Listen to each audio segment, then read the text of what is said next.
Hello everybody, welcome back to another video on the ChaddyTheChump channel. And yes, I got it wrong again, right? I'm on a bit of an unlucky streak as of recent. I said last week's Itoma fight was going to be closer than everyone thought, and it wasn't really. And this week I said Derek Chisora was going to demolish Deontay Wilder, and Deontay Wilder proved me wrong. Not fully, but he definitely proved me wrong. He was a lot better than I thought in the fight, right? And overall, it was a good event, and we're going to talk about, the Chisora Wilder fight in depth, the Viddal Riley fight as well. What a win for him. So let's get right into it. So then, Chisora versus Wilder. The build-up all week was great. MF Pro, they did a really good job with this event. I thought they did very well with it. The build-up, the everything. And the fight lived up to expectation. It was a great fight.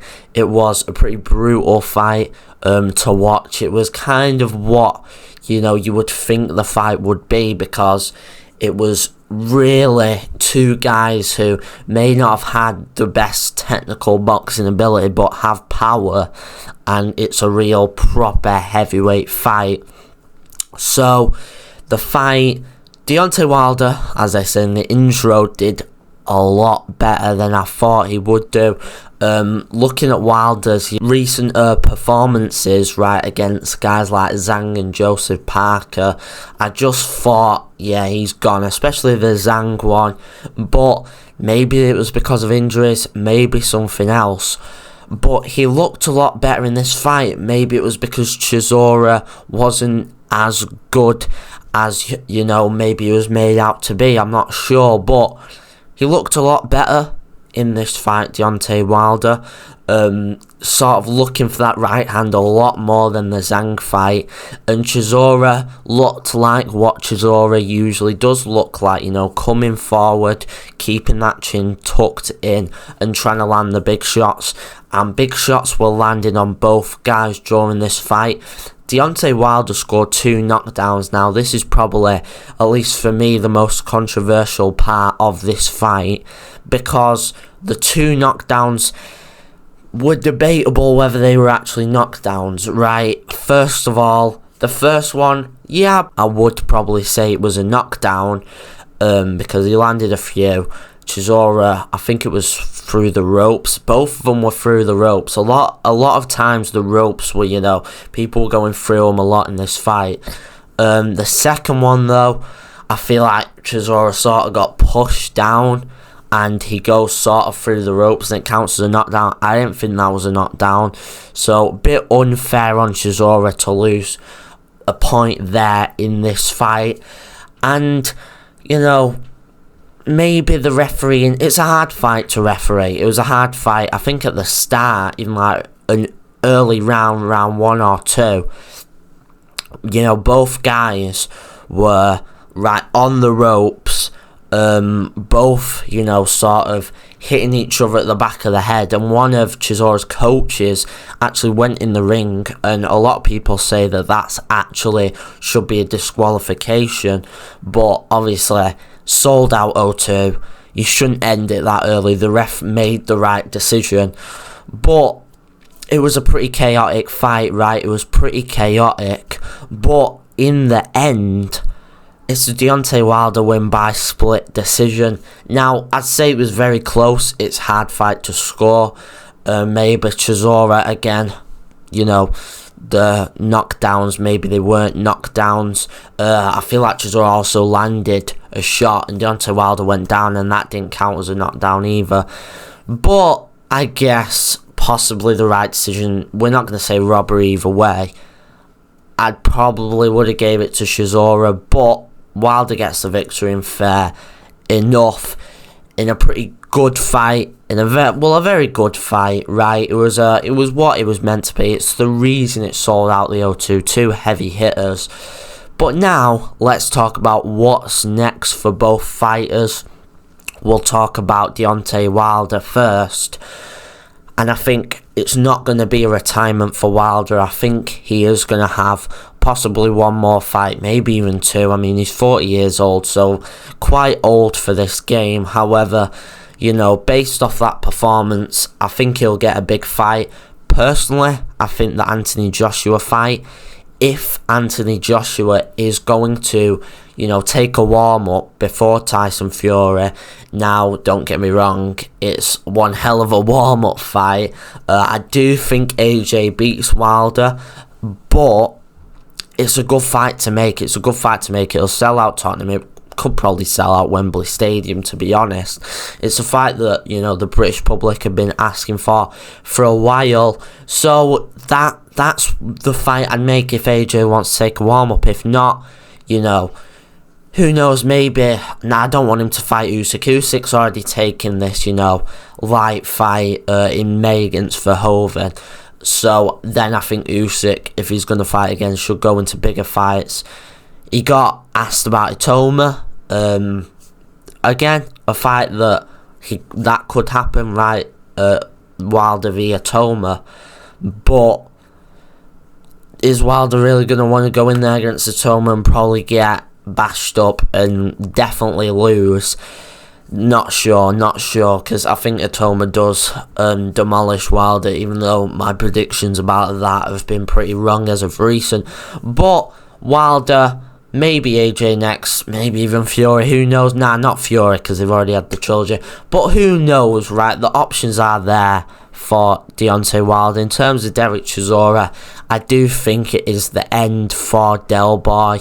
I think he's done enough in the sport. He's 42. Time to lace the gloves up.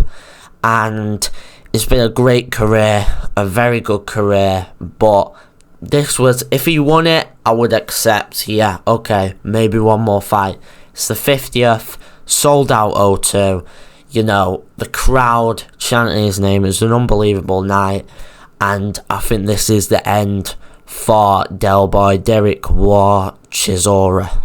Alright, let's talk about the co-main event now, which was an absolutely brilliant performance from Viddal Riley as he wins the European title against Mateusz Masternak. Going into this fight, I thought it could be a bit close. I think Masternak's, you know, he's a veteran, so maybe he might use, you know, his experience to his advantage. But Viddal Riley, it was absolutely one-sided. Every scorecard should have been 120 to 108, but that doesn't matter. He won unanimous decision, right? And it was a brilliant performance. He won every round in my book. It was perfect. The defense, the jab, it was just, yeah, okay, he didn't score a knockout or a knockdown.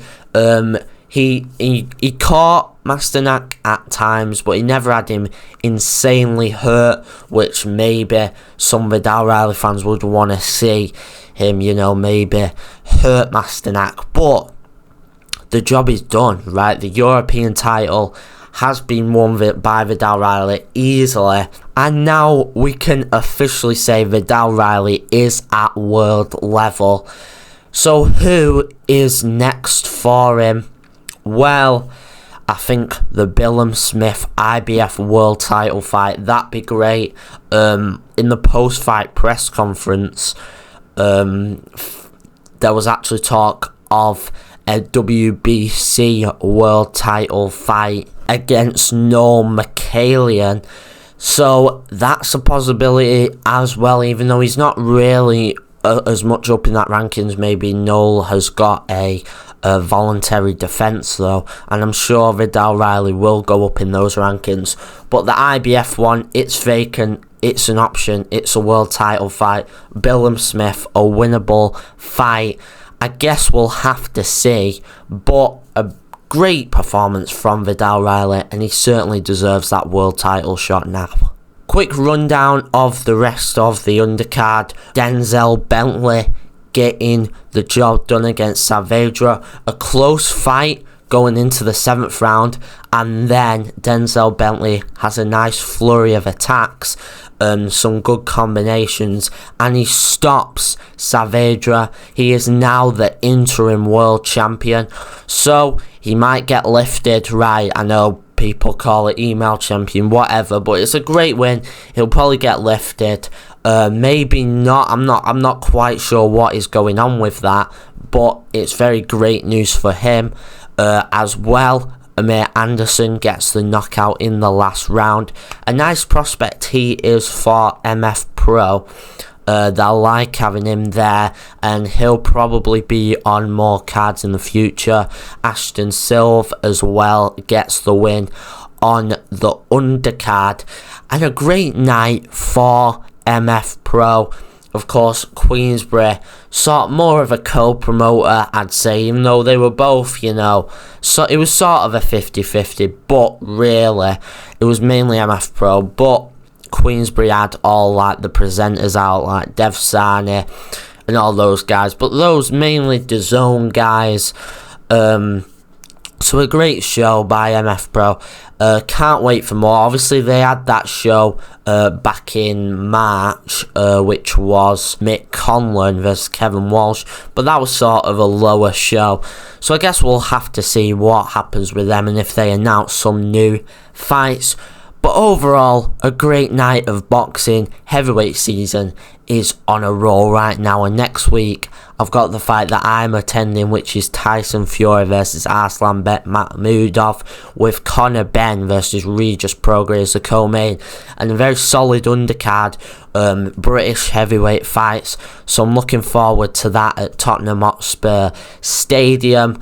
And yeah, it's only just started, guys. Thank you for watching this video, and I'll see you in the next one. Goodbye.